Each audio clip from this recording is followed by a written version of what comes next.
Amigos y amigas de Radio América, bienvenidos a nuestro programa espiritual Corazón Limpio. Ayer terminamos nuestro recorrido sobre el libro de Deuteronomio. Hoy queremos compartir con la palabra de Dios del libro de Josué. Todos los hombres necesitamos tener raíces, una tierra donde vivir, un lugar donde trabajar y un hogar para crear nuestros hijos. El libro de Josué describe la conquista de la tierra prometida como el resultado de la acción conjunta de todo Israel. Pero el gran protagonista de la conquista es Dios, porque es Él que entrega la tierra a su pueblo como regalo de su bondad, para que éste pueda tener un lugar en donde vivir y alabar a su Creador y Libertador. Si comparamos el libro de Josué con el libro de Jueces, resulta que la conquista fue un proceso lento y difícil, en la que cada tribu luchó por su propio territorio y fue a menudo derrotada por su división interna. Solo en tiempos de David los israelitas se apoderaron definitivamente del país de Canaán. Por eso podemos decir que el libro de Josué presenta un cuadro idealizado y simplificado de una realidad histórica mucho más compleja. Esto es explicable porque la historia narrada quiere convertirse en una enseñanza. Su intención es mostrar a Dios actuando para entregar a su pueblo la tierra que había prometido a los patriarcas y al mismo tiempo expresar la interpretación que Israel dio de los hechos. Su entrada en Canaán no había sido una obra de los hombres, sino de Dios. 23, 9 a 10. La tierra es el gran regalo de Dios a sus fieles, y habitar en ella es signo de que Israel se mantiene fiel a la alianza. En Josué, dos tramos muy conocidos encontremos. 1, 7 a 9. Solo te pido que tengas mucho valor y firmeza para obedecer toda la ley que mi siervo Moisés te ordenó. No te apartes de ella para nada, solo así tendrás éxito donde quiera que vayas. Recita siempre el libro de la ley y medita en él de día y de la noche. Cumple con cuidado todo lo que en él está escrito. Así prosperarás y tendrás éxito. Ya te lo he ordenado. Sé fuerte y valiente. No tengas miedo ni te desanimes, porque el Señor tu Dios te acompañará donde quiera que vayas. Y en Josué 24, 14 a 15. Por lo tanto, ahora ustedes entréguense al Señor y sírvanle fielmente. Desháganse de los dioses que sus antepasados adoraron al otro lado del río Éufrates y en Egipto, y sirvan solo al Señor. Pero si a ustedes les parece mal servir al Señor, elijan ustedes mismos a quienes van a servir, a los dioses que sirvieron sus antepasados al otro lado del río Éufrates, o a los dioses de los arameos en cuya tierra ustedes ahora habitan. Por mi parte, mi familia y yo serviremos al Señor. Estos tramos que acabamos de leer son muy conocidos y amados y nos llaman la atención para que seamos fieles al Señor y que sirvamos solo a Él. Capítulo 1. Un nuevo líder, Josué. Después de la muerte de Moisés, el Señor habló a Josué, sucesor de Moisés. Él es llamado siervo de Moisés. Capítulo 2. Rahab ya tienen fe y salva a 2 espías. Josué envió 2 espías a la tierra de Jericó para preparar la entrada. Estos entraron en la casa de una ramera de nombre Rahab. El rey de Jericó envió a sus siervos para que ésta les entregara a los 2 espías, pero no se los entregó, diciendo que ya habían salido y que habían tomado el camino de Jordán. En verdad, ellos estaban en su casa, y ella los escondió en la azotea entre los manojos de lino. Rahab reconoció por la fe que Dios le había entregado la tierra a Israel, y además dijo haber ya escuchado hablar del paso del Mar Rojo. En Josué 2:11, profesó su fe en el único Dios.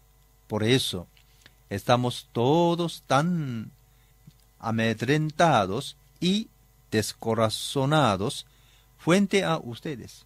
Yo sé que el Señor y Dios es Dios de dioses, tanto en el cielo como en la tierra. Esta ayuda le valió para los israelitas. Le perdonarán la vida a ella y a su familia.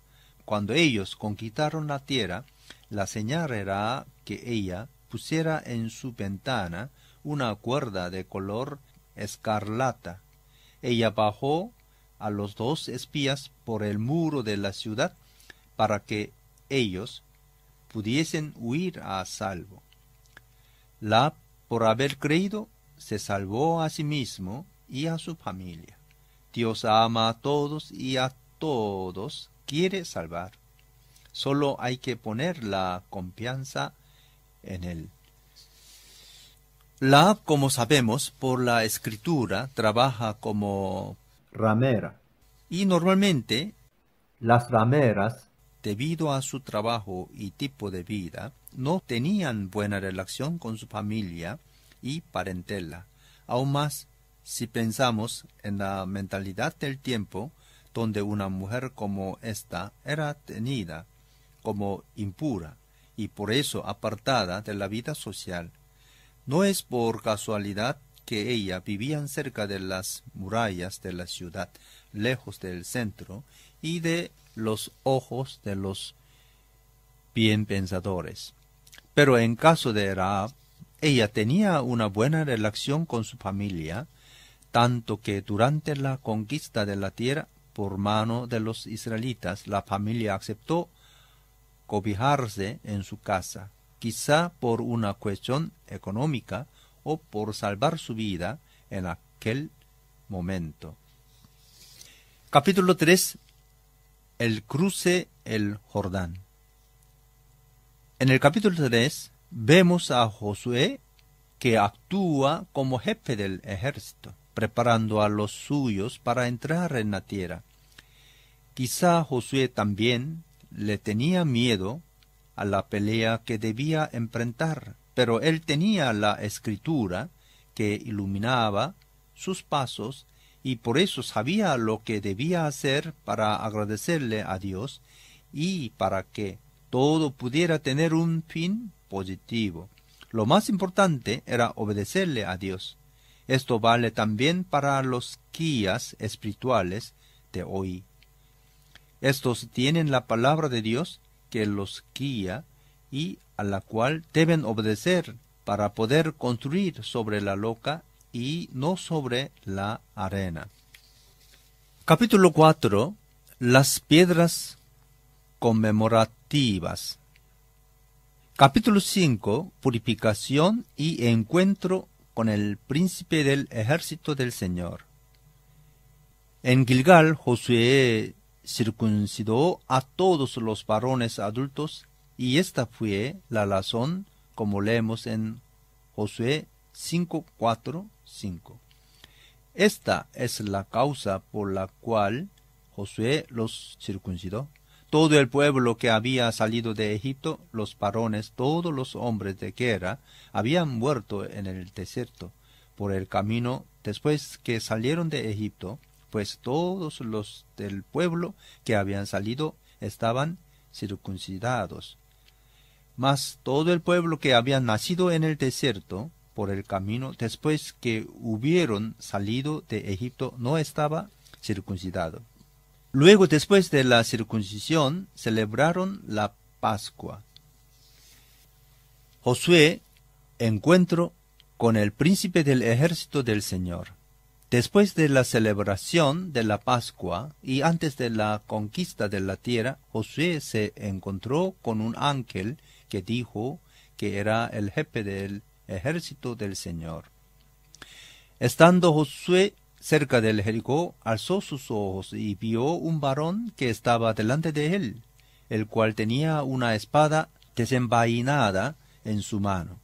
Y Josué, yendo hacia él, y le dijo: ¿Eres de los nuestros o de nuestros enemigos?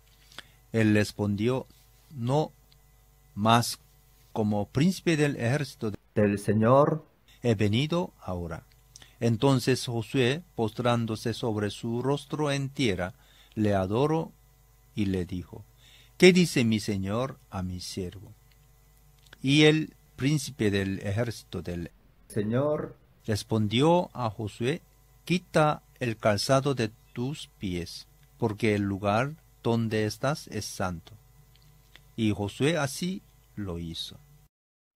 La respuesta a la pregunta que Josué hizo al jefe del ejército del Señor fue que quería invitar a Josué para que éste fuera del Señor y que no buscara su mero interés. Por eso, en toda su vida, Josué no se preocupó por ganar o perder, sino en saber si lo que hacía le agradaba al Señor. Capítulo 6. La caída del Jericó. En la conquista de la ciudad del Jericó, el Señor ordenó a Josué para que los soldados durante 6 días permanecieran en silencio y dieran una vuelta por día alrededor de la ciudad. El 7º día debían dar 7 vueltas y después los sacerdotes iban a tocar la trompeta. En aquel momento todo el mundo debía dar un fuerte grito de guerra y las murallas de la ciudad iban a derribarse. Y así ocurrió. Leemos eso en Josué 6:20. Entonces el pueblo gritó y los sacerdotes tocaron las bocinas. Y aconteció que cuando el pueblo hubo oído el sonido de la bocina, gritó con gran vocerío, y el muro se derrumbó. El pueblo subió luego a la ciudad, cada uno derecho hacia adelante, y la tomaron. Capítulo 7. El pecado de Acán. Uno de los hijos de la tribu de Judá, Acán, se quedó con algunos despojos del botín de guerra y los escondió en la tierra debajo de su tienda. Capítulo 8. La toma del Ai. Este pecado de Acán causó la derrota en la guerra contra Ai.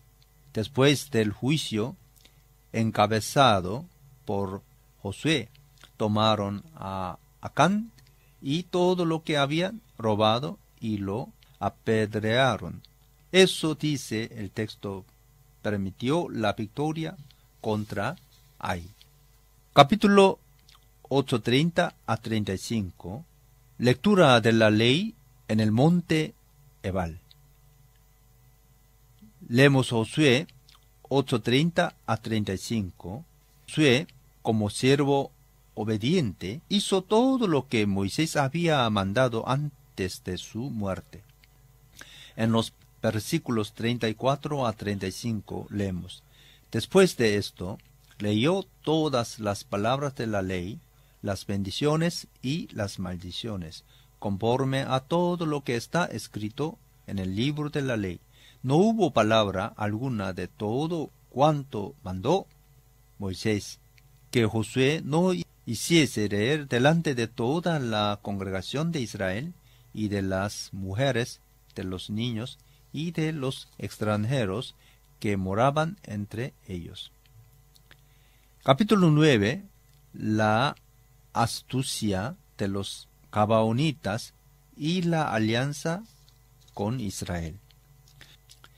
En el capítulo 9 se habla de la astucia de los Gabaonitas, uno de los pueblos de Canaán, que no fueron destruidos durante la conquista de la tierra. Ellos dieron por miedo de ser exterminados, que vivían lejos de los israelitas, que hicieron un pacto de paz con ellos. Cuando Josué descubrió el engaño, los maldijo y los destinó a ser leñadores y aguadores sirviendo al altar de Dios.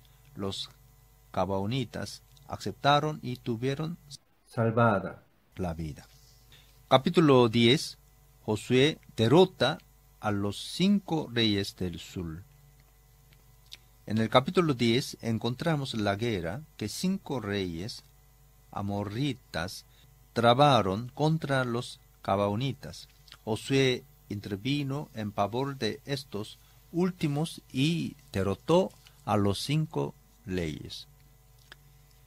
Creo que aquí el libro no quiere darnos una lección sobre cómo andan los astros en el cielo, sino sustentar la tesis de que Dios combatió a favor de Israel, como encontramos en 10:10.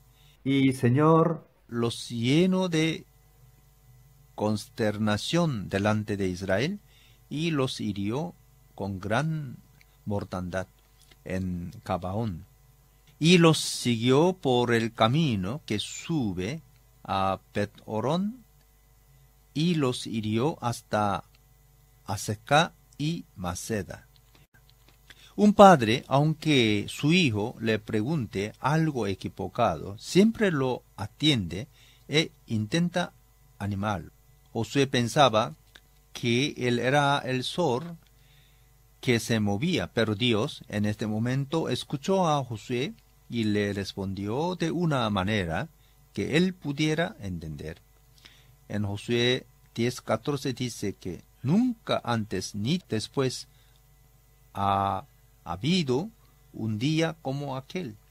Fue el día en que el Señor obedeció la orden de un ser humano. No cabe duda de que el Señor estaba peleando por Israel. Podemos imaginar de muchas maneras lo que sucedió en aquel momento. Por ejemplo, primero, Dios le dio a Josué y a su pueblo una fuerza muy grande, como la dio a otros líderes, por ejemplo, al juez Samson, para que pudiera cumplir su tarea, es decir, salvar a los Gabaonitas que estaban siendo atacados por los reyes del sur. Segundo, quizá aunque el sol y la luna continuaran en su normal rotación, hubo un cambio en la aurora polar que le impactó en la tierra y puede ser vista por los israelitas, que interpretaron eso como intervención divina. Tengamos cuidado con los hechos que no son imaginarios, sino que están hechos para ser verdad. Por ejemplo, algunos pastores usaban un cuento de la NASA que sostenía que la Tierra se detuvo.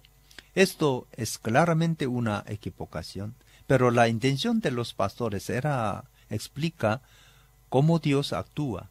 Por eso podemos aceptar sus sermones, pero debemos discernir, porque los pastores conocen bien la Biblia, pero no conocen bien la ciencia. Además, no es recomendable simplemente citar los datos que alguien publicó en Internet o los libros donde sea. Es bueno citarlo después de confirmar si es cierto o no. Capítulo 11. Josué derrota a los reyes del norte. Y capítulo 12. Las listas de los reyes cananeos derrotados. Y por eso ya nosotros llegamos al fin de primera parte de Josué. En el libro de Josué se cumplió la promesa de Dios de que el pueblo iba a recibir una tierra donde vivir, aunque la conquista fue algo demorada en el tiempo. En Génesis 15:16 encontramos: 4 generaciones después tus descendientes volverán a este lugar, porque antes de eso no habrá llegado al colmo la iniquidad de los amorreos. Así se habla de la promesa hecha a Abraham y del tiempo oportuno para que el pueblo pudiera entrar en la tierra, porque los tiempos de Dios son diferentes de los tiempos del hombre. Una explicación complementaria. Si mezclamos algo puro con algo impuro, todo se contamina. Pero si algo impuro se encuentra con algo perfecto, será purificado por el perfecto. Sabemos que todo lo que hay en nuestro mundo es imperfecto, o mejor una mezcla de los dos. Cuando una persona está contaminada, hace cosas malas y todos sufren las consecuencias. Es lo que ocurre, por ejemplo, en caso de guerra, de episodios de violencias, o en caso de algunas epidemias que afectan a muchos. Todos deben cargar con las consecuencias y muchos inocentes acaban sufriendo, lastimándose, enfermándose y muriendo. Por la influencia del pecado aumenta la crueldad y la inmoralidad. Este fenómeno está bien ilustrado en Génesis, en los capítulos del 3 al 11. Solo en Jesucristo, que limpió con su sangre todas las impurezas humanas, encontramos la perfección. Y Él nos indicó cuál es el camino que debemos seguir para que las personas y nuestro mundo se vuelvan más humanos. En Canaán también hubo mucha contaminación debido al pecado, y si buscamos qué tipo de pecados y cuáles eran las consecuencias, podemos nombrar por lo menos 4. A. La crueldad. En Deuteronomio 21:23 leemos: No dejaréis que su cuerpo pase la noche sobre el madero. Sin falta lo enterrarás el mismo día, porque maldito por Dios es el colgado. Y no contaminarás tu tierra que Señor tu Dios te da por heredad. Pero en las guerras o en las matanzas no hay piedad ni siquiera para los muertos. En Segundo de Reyes 17:17 leemos que estos sacrificaron en el fuego a sus hijos e hijas, practicaron la adivinación y la hechicería, en fin, se entregaron a hacer lo que ofende al Señor, provocando así su ira. B. La lujuria. En Levítico 18:24 a 25 leemos: No se contaminen con estas prácticas, porque así se contaminaron las naciones que por amor a ustedes estoy por arrojar. Y aún la tierra misma se contaminó. Por eso la castigué por su perversidad, y ella vomitó a sus habitantes. En Levítico capítulo 18 se habla de prácticas abominables. Isaac quiso que su hijo Jacob se casara con una hija de su pueblo que vivían en Harán, para que no se contaminara con prácticas idolátricas. sé la sangre.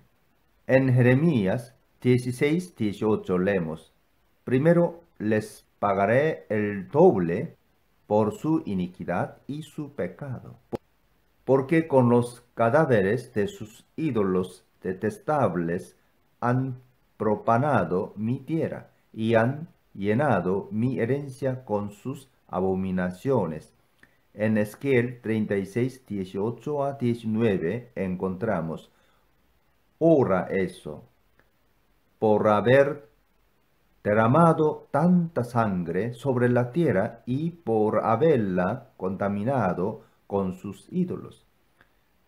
Desaté mi furor contra ellos, los dispersé entre las naciones, y quedaron esparcidos entre diversos pueblos. Los juzgué según su conducta y sus acciones. En Números 35:33 a 34. No profanes la tierra que habitas.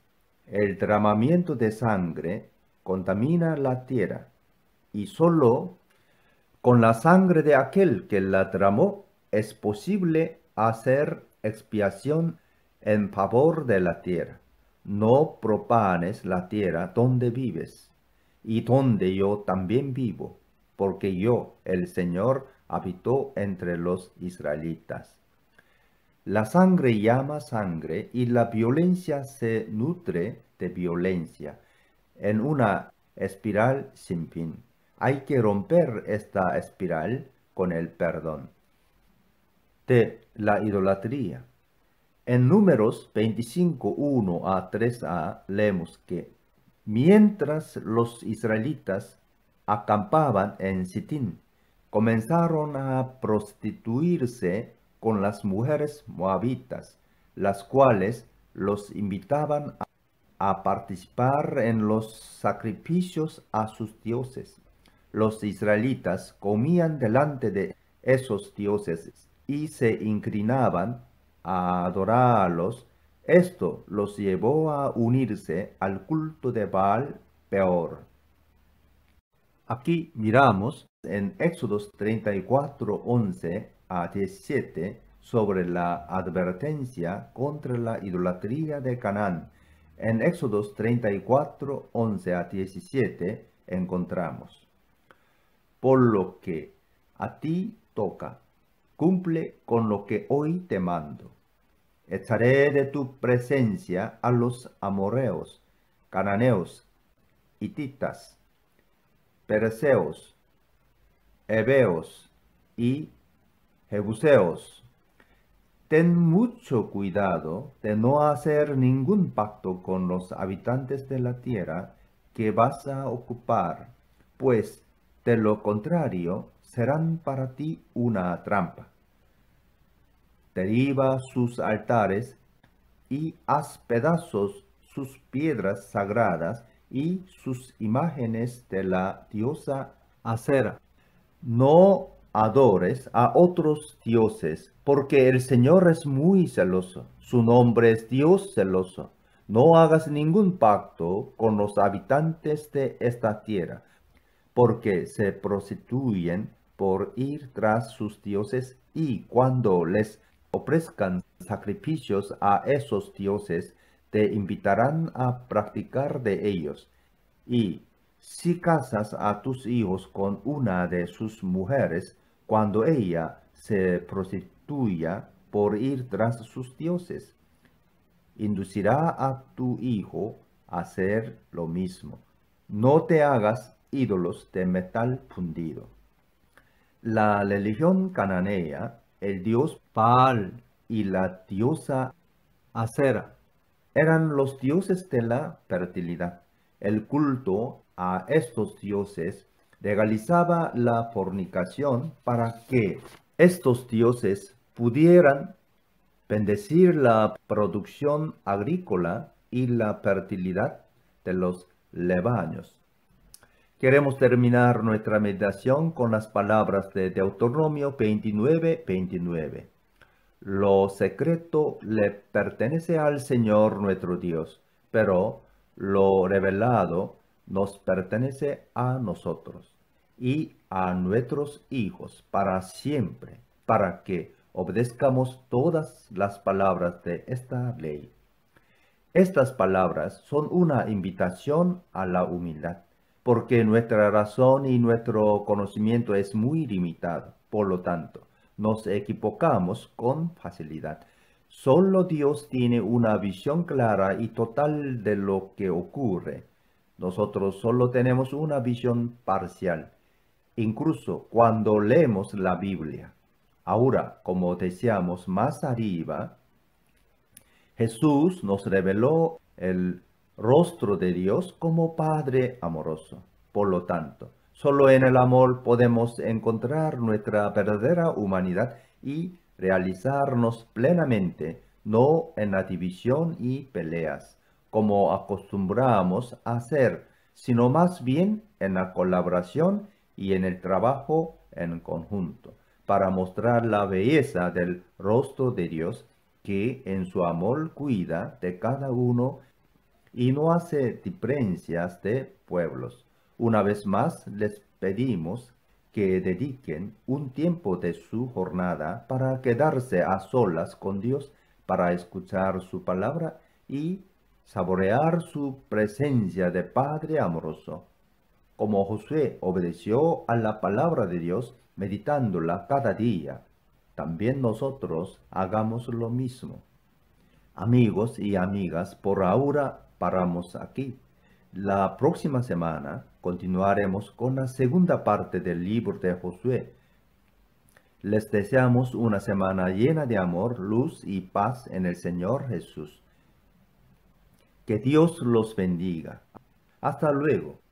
Y que el amor de Dios pueda resplandecer en sus corazones.